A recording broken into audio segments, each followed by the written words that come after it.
Okay, இது வந்து protein பாலுங்க, ப்ரோட்டீன் லட்டுன்னு கூட சொல்லுவாங்க. இது வந்து எனக்கு கம்பெனியில் ஒரு குஜராத்தி ஃப்ரெண்டு தான் சொல்லி கொடுத்தாங்க எப்படி செய்யணும்னு சொல்லிட்டு.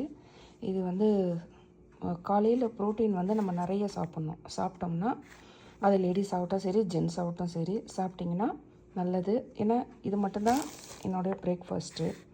ஏன்னா வந்து கொஞ்சம் உடம்பு குறைக்கலான்னு இருக்கிறேன் நான். அதனால் வெறும் ப்ரோட்டீன், அப்புறம் வந்து இது வந்து ஒரு க்ரீன் டீ, அதாவது ஜிஞ்சர்ஸ், அதாவது சுக்குமல்லி காஃபி சொல்லுவாங்கள்ல, அது டீ பேக்கு.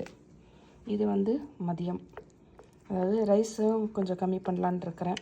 ஏன்னா ஒரேடியாக கட் பண்ண முடியாது, அதனால் ரைஸை வந்து கொஞ்சம் கம்மி பண்ணிவிட்டு இப்போ வந்து இது ஓட்ஸ் நைட்டு, அதாவது ஓவர் நைட் ஓட்ஸ்ன்னு சொல்லுவாங்க, அது ஊற வச்சுருக்கிறேன். அப்புறம் இது வந்து ஈவினிங் ஸ்நாக்ஸ்க்கு உப்புக்கல்ல. அவ்வளோதான், இதுதான் கம்பெனிக்கு எடுத்துன்னு போக வேண்டியது. இங்கே பாருங்கள், வேலைக்கு கிளம்பிட்டேன். இப்போ வந்து வெளிச்சம் வந்துடுச்சு. இந்த வாரம் நல்ல வெளிச்சம் இருக்குது. ஆனால் இப்போ குளிர் ஸ்னோன்றதுனால சூரியன் வந்து இன்னும் வெளியில் தெரியல. ஆனால் வெளிச்சம் வந்துடுச்சு பாருங்கள். அநேகமாக கம்பெனிக்கிட்ட போகும்போது வெளிச்சம் சூரியன் வருதான்னு தெரியல, பார்க்கலாம். ஐஸ் மாதிரி இருக்குது. ஓகேங்க, ஏன்னா இந்த வாரம் வர ஞாயிற்றுக்கிழமை வர டைம் மாற்றுவாங்க.